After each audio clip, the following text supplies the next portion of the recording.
How to add your website link to your Wattpad profile. Hello guys, in today's video I'm gonna show you how to add your website link to your Wattpad profile easy and fast.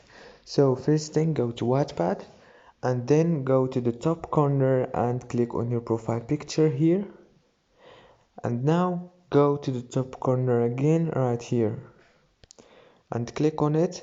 Choose the first option, which is account settings, and then go down and you will find the website here option. Click on it and add your website, for example .com, and click OK. After you finish, it will be updated automatically.